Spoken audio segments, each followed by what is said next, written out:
bem-vindas ao Expert Talks, mais uma edição onde a gente vai falar com, assim como nas outras, com outro gestor renomado da indústria de fundos.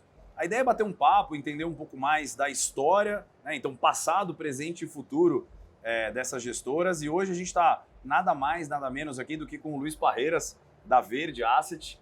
Então, Parreiras, que para mim é um orgulho estar aqui com ele batendo um papo, vai ser um papo aí relativamente rápido. Mas obrigado, cara, obrigado por estar aqui. Obrigado, é um prazer. Obrigado pelo espaço. É um prazer fazer esse papo aqui, ainda mais se a gente se conhece há tanto tempo, né? Somos colegas de faculdade. Então, prazer estar aqui e contar um pouco para vocês sobre a Verde. É isso, numa edição especial, né? Direto aqui da Expert.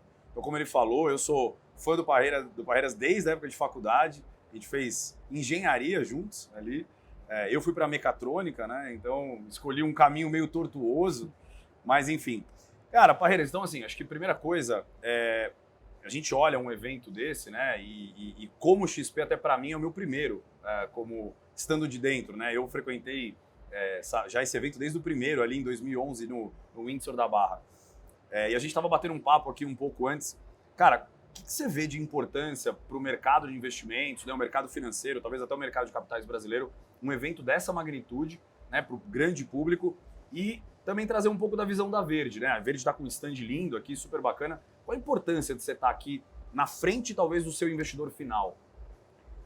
Bom, eu acho que o evento como um todo, e acho que a minha quarta Expert presencial, ele tem um papel, diria, fundamental no ecossistema de investimentos do Brasil, né? Esse trabalho de educação financeira, de trazer para o cliente um entendimento maior, mais profundo do que é investir na sua totalidade, né, com todas as diferentes coisas que isso implica.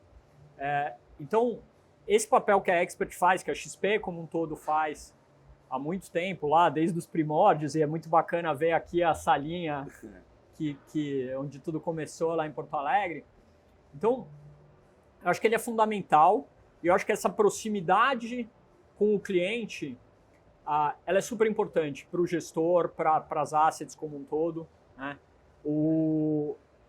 É muito importante gerir bem o dinheiro do cliente, mas é muito importante comunicar para o cliente que o cliente tem uma compreensão mais completa do que o gestor está fazendo, de como o gestor está alocando aquele capital, de como o gestor está tomando determinados riscos, por que ele está tomando determinados riscos, né? Como que são quem são as pessoas por trás daquela cota, por trás daquele produto.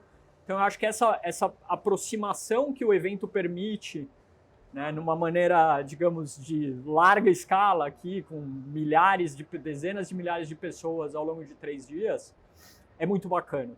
É muito interessante. Então, permite uma série de contatos e conversas, etc., que ao longo do ano você acaba fazendo, mas de uma maneira muito mais pontual com um cliente ou outro, ou fazendo eventos, etc. E a gente, na Verde, acredita muito, e é um dos pilares, enfim, da nossa cultura, a gente tem que gerir com excelência, mas a gente tem que levar conhecimento e transmitir esse conhecimento para o nosso cliente.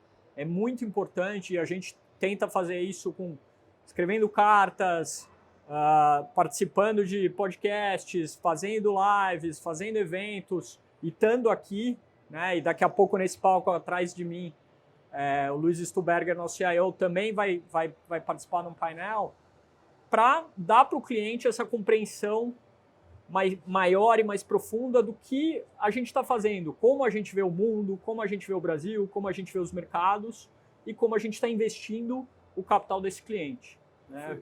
No fim do dia, o gestor, ele não é só um tomador de risco ou um alocador de capital.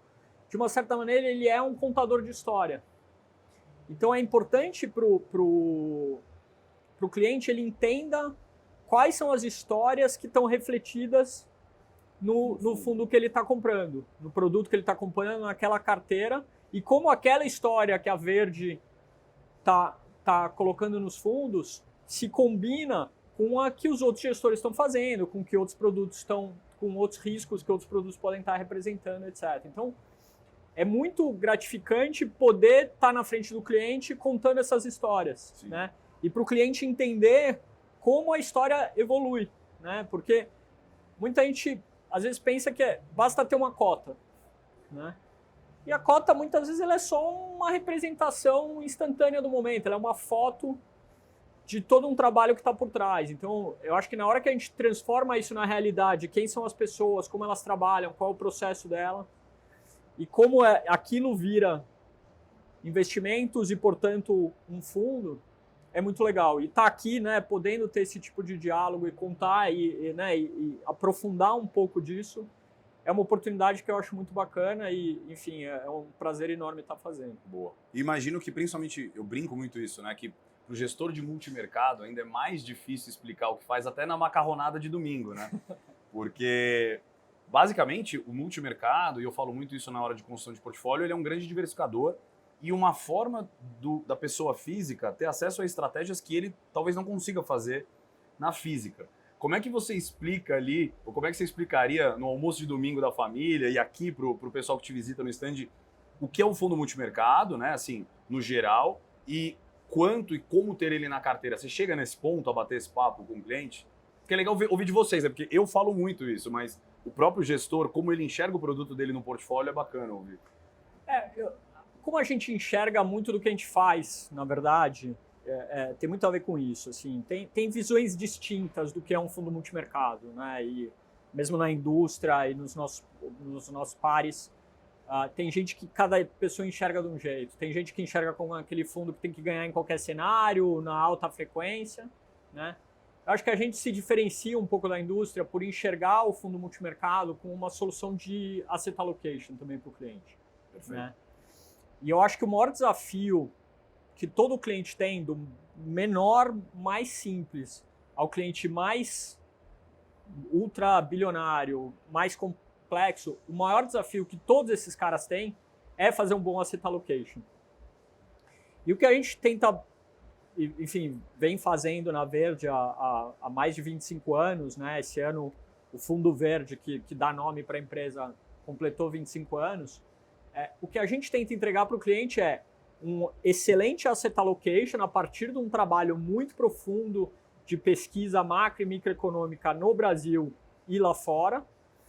E dentro de cada peça desse asset allocation, entregar uma seleção de ações muito boa, um portfólio de crédito muito diferenciado, uma combinação de moedas, taxas de juro, commodities, etc., que transforme esse asset allocation num excelente risco-retorno. Perfeito. Então, no fim do dia, o que a gente faz é olhar para o mundo, olhar para o Brasil, o que está refletido nos preços, ter opiniões em relação a isso, porque às vezes você concorda com o que está no preço e muitas vezes você não concorda, se posicionar, mas sempre tendo a visão de um portfólio, tendo a visão de um asset allocation, que no longo prazo é o que explica 80%, 90% dos retornos de qualquer cliente. Perfeito. Do mais simples ao mais sofisticado, mais complexo, um bom asset allocation explica 80%, 90% dos retornos. Então,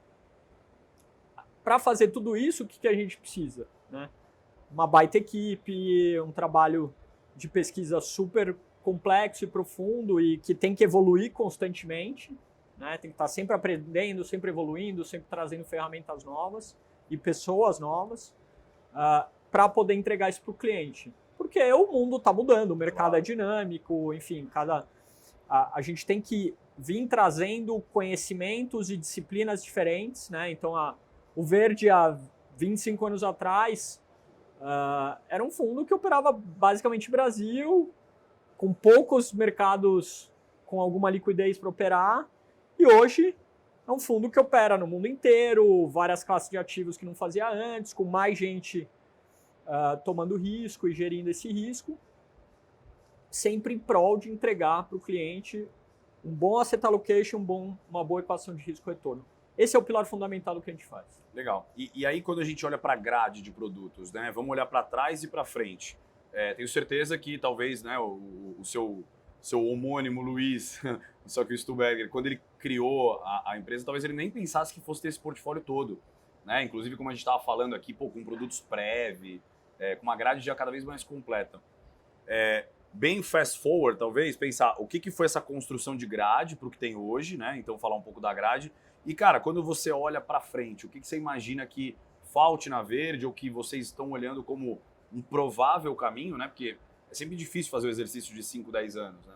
Mas acho que vocês devem fazer esse exercício lá. O que vocês olhariam que seria o caminho que a Verde quer olhar? É ilíquido, não é ilíquido? É continuar fazendo mais do mesmo? Qual que é o caminho que vocês... Então, a gente durante muito tempo viveu assim, foi uma empresa com um grande produto, né, que era o Verde, o nosso carro-chefe, o que dá o nome para a empresa, inclusive, né, onde o Luiz e o time, enfim, construiu a cultura e todos os processos que a gente tem hoje. Só que ao longo do tempo, a gente percebeu que dava para entregar, até porque o Fundo Verde durante muitos anos ficou fechado para novos clientes, então a gente sempre foi provocado, pô, faz um produto diferente, né? E a gente sempre, assim, o pilar fundamental para a gente tem que entregar para o cliente uma coisa que a gente acredite, né? Um produto que seja bom para o cliente, né?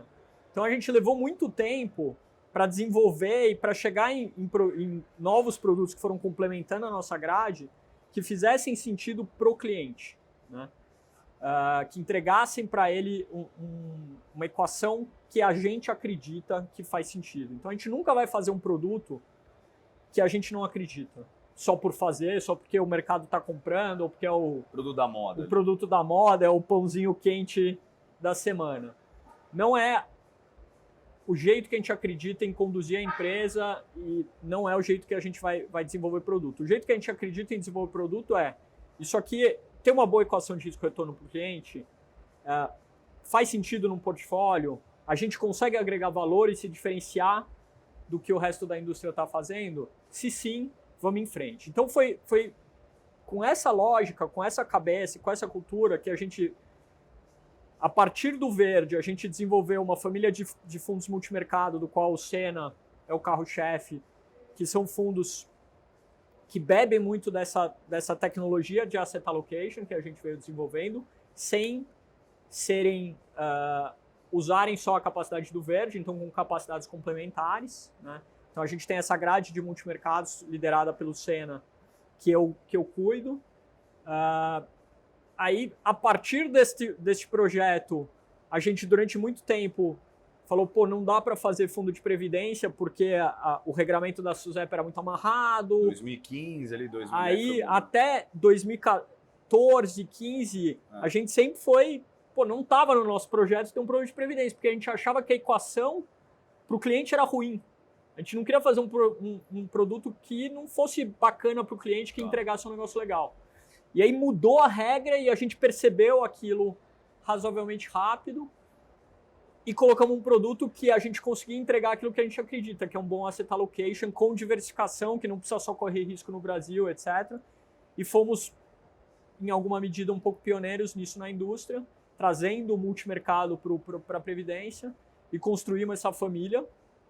A partir disso, a gente também construiu uma família de produtos de Previdência com mais exposição à bolsa, né? Os previdenciários long bias. Por quê? Porque, pô, se você tem um produto de previdência com uma visão de longo prazo, faz sentido ter uma alocação de bolsa estruturalmente maior. Apesar do Brasil ser um país complicado e, né, os últimos 18 meses, particularmente em bolsa, foram muito difíceis, né? E a gente compartilha quão complexo isso foi. Mas para um cliente que está alocando capital para 30, 40 anos na Previdência, ter um risco maior em bolsa faz muito sentido. Então aí a gente veio com isso. E aí, a partir dessa lógica, a gente recentemente, há 2 anos atrás, em parceria inclusive com o time da XP, a gente desenvolveu um produto para entregar para o cliente uma diversificação de bolsa global em Previdência. E também fomos pioneiro nisso e criamos a família Mundi Prev a partir dessa lógica. Então, a gente também, e aí eu não comentei disso, a gente tem produtos em bolsa, tanto no Brasil quanto lá fora, que basicamente toda a gestão que os fundos multimercado têm de bolsa, de stock picking, etc., a gente transformou isso numa solução para quem quer um fundo long only, um fundo long bias em ações. Então, essa é a grade da Verde hoje. A gente tem o Verde, né, o nosso flagship, a gente tem a família de previdência com lá 11, 12 bi sob gestão, muito focado em entregar esse bom asset allocation para o cliente. A gente tem os nossos outros multimercados liderados pelo Sena, os produtos de ações aqui e lá fora, tanto versão 555 quanto versão previdenciária. O que a gente está pensando hoje e como a gente vê, né, a pergunta do futuro? Tem todo mundo de líquidos, né, e tem todo o universo de crédito, né, que a gente hoje não tem produtos para isso. Todo o universo de crédito, a gente faz uma gestão para o capital dos fundos multimercado, que já tem uma escala bastante relevante. A gente considera bastante diferenciado, né? A gente busca uma estratégia mais high yield, com foco muito em crédito estruturado, bastante diferenciado, eu acho. Então a gente tem uma discussão se a gente transforma isso num produto, numa estratégia dedicada, complementando o que a gente já faz, né? Então sempre, isso é bom para o cliente? A gente acha que é bom porque a gente está alocando capital nos fundos multimercado. Dá para transformar isso num produto? Essa discussão é uma discussão que a gente tem tido dentro de casa. Em algum momento talvez evolua para transformar isso num produto. No mundo de líquidos, a gente, por disciplina de gestão, inclusive, está próximo desse universo, para estar próximo das empresas, das startups, das empresas que vão ser as grandes empresas daqui 5, 10 anos. Então a gente se aproximou desse ecossistema, né, e temos um diálogo muito bacana, onde a gente aprende muito, né, com os empreendedores e com os gestores de VC, de growth, de private equity. A gente não tem hoje uma visão sobre transformar isso numa estratégia, num produto, porque a gente não tem um time dedicado, né? Não basta ter o produto, né? Tem que ter as pessoas corretas, com os incentivos corretos, com o alinhamento correto, alinhados com a cultura da Verde. Então, nosso desafio no mundo ilíquido hoje é mais um desafio de ter o time e achar a fórmula que a gente acredite possa entregar um produto bacana para o cliente.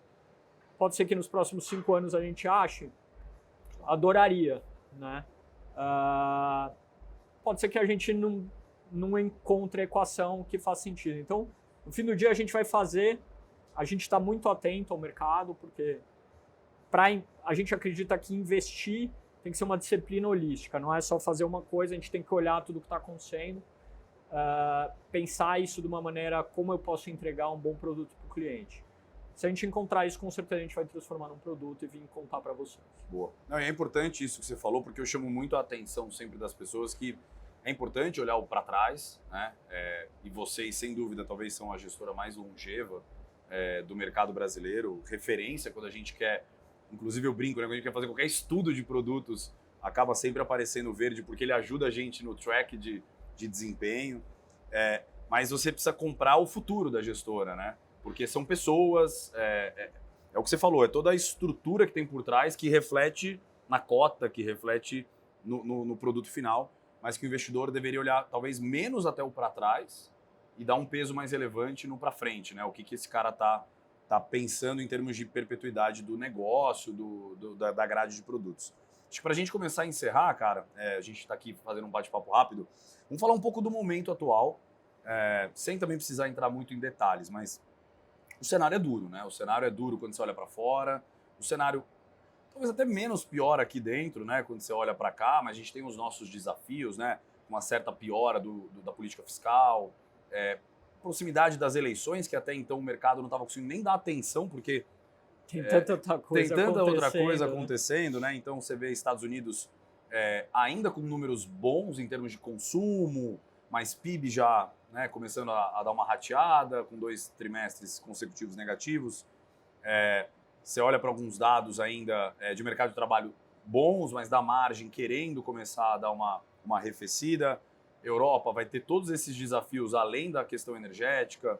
China não vai entregar o crescimento que tinha aí pensado e prometido, né? É milagre, porque o Xi Jinping costuma conseguir turbinar a economia lá e entregar. Enfim, cara, eu poderia fazer uma lista aqui extensa. Cara, como é que para você está sendo navegar num ambiente que já não vem fácil, pô, desde eclosão. Na verdade, dificilmente ter um ambiente fácil. Nunca tem um ano fácil. Nunca tem um ano fácil, mas vamos combinar que, pelo menos ali para nossa geração, teve o 2008, e aí talvez desde 2020 para cá, tá sendo uma janela super dura, né, de atuação no mercado. Cara, Big Picture... 2016 ali... Também, né, foi antes bem do impeachment foi um ano muito difícil também. Verdade. Como é que para vocês assim, o Big Picture da coisa? Assim? Acho que, vamos separar. O mundo está fazendo uma transição agora onde até um mês atrás, né, enfim, não quero deixar isso aqui temporal, mas os últimos 9 meses, o grande desafio do mundo foi a aceleração muito forte da inflação e a necessidade de todos os policymakers reagirem a isso, né? Ficaram muito atrás da curva e acreditaram que, enfim, não iam precisar fazer nada, e aí estão correndo atrás do prejuízo e subindo os juros de uma maneira muito forte. O mercado focou muito nisso e a gente, enfim, muita gente ganhou dinheiro apostando que as taxas de juros iam subir, porque era uma economia onde a inflação estava subindo, mas o crescimento estava forte, estava robusto ainda. Então você podia focar 100% na inflação e na necessidade dos bancos centrais reagirem a isso. Agora, a gente está num período que está começando a ter uma transição, onde antes a preocupação era só a inflação e agora tem uma disputa entre inflação e crescimento. Perfeito. A inflação dá os primeiros sinais de arrefecer e o crescimento vem desacelerando. E agora acho que o dilema dos mercados e do gestor é como essas duas variáveis vão se equilibrar e vão se refletir nos diferentes ativos, nas taxas de juros, na bolsa, crédito, nas commodities e por aí vai, nas moedas e tal. Então, a gente vem também numa transição de um portfólio que passou muito tempo tomado em juros, com menos alocação de bolsa, para um portfólio que agora está tendo que ser muito mais tático nos juros. A gente reduziu a posição quando estava mais alto, voltou a aumentar depois de cair um pouco, voltou a fazer um pouco de alocação de bolsa, porque o mercado ficou muito pessimista e com muita coisa ruim no preço. Mas essa transição é uma transição que ainda vai dominar o debate macro e os preços dos ativos por pelo menos mais 12 meses, eu acredito, né? O mundo está desacelerando o crescimento, a gente vai ter uma recessão na Europa com altíssima probabilidade, tem uma chance bastante boa também de ter uma recessão nos Estados Unidos. A China, como você falou bem, está com um enorme desafio de crescimento, não consegue ajudar porque está, diferente dos outros lugares do mundo, está com um desafio de Covid que ainda não resolveu, população sem ter tomado vacina, essas novas variantes, né, que são ultra contagiosas pegando os caras. Então é um mundo menos sincronizado, com mais desafio, onde o desafio do crescimento está ficando cada vez maior e cada vez mais dominante no assunto. Então, essa transição é a transição que a gente está tentando navegar com dinamismo, sem ficar nem excessivamente pessimista, porque aí você cai, você fica vendido em bolsa e você não compra quando de fato os ativos estão muito baratos, e sem ficar também muito otimista, enfim, com posições de juros muito agressivas, esse tipo de coisa. Então esse equilíbrio de portfólio, eu acho que vai ser o grande desafio que a gente tem aqui nos próximos 6, 12 meses. No Brasil, a gente, em algumas coisas, a gente está na frente do mundo, porque o nosso processo de inflação começou mais rápido, o processo de alta de juros também veio antes, mas tudo está sendo bagunçado por essa questão fiscal, que se combina com a questão eleitoral, né? E os próximos 3, 4 meses vão ser muito complexos aqui por causa da eleição. Sim. Uma eleição extremamente dura, extremamente combativa, né, onde os dois lados eles buscam convencer o eleitor não das suas qualidades, mas dos defeitos do outro, né? De uma certa maneira é até uma pena que o país não vai discutir o seu futuro e sim está discutindo, né, que o Zezinho e o Luizinho são feios por isso ou aquilo, né? Então, mas isso vai com certeza ter efeito em preço de ativo, porque infelizmente você também tem dois candidatos, cada um à sua maneira, defendendo que podemos gastar o fiscal de qualquer maneira, etc. Então, esse é o desafio no Brasil. É um mundo difícil. Aqui até a gente estaria bem preparado, nosso crescimento está ok, o trabalho sujo de alta de juros está feito, os ativos estão baratos, né? A bolsa está muito barata, está tão barata quanto ela ficou ali, quase tão barata quanto ela ficou em 2016. Acho que 2008 foi uma crise de uma proporção muito maior, então talvez não tanto quanto lá, mas a bolsa está bem barata, as taxas de juros estão super altas, a moeda está razoavelmente barata, o crédito está razoavelmente barato, só que, tá todo mundo esperando resolver a eleição. Então, eu acho que o desafio que a gente tem aqui nos próximos 4 meses é navegar esse fla-flu maluco político que a gente vai viver. Essa arrebentação. Atravessar isso com segurança, mas sabendo que, tem muito ativo muito barato aqui no Brasil. E acho que em 2023 isso vai ficar muito claro.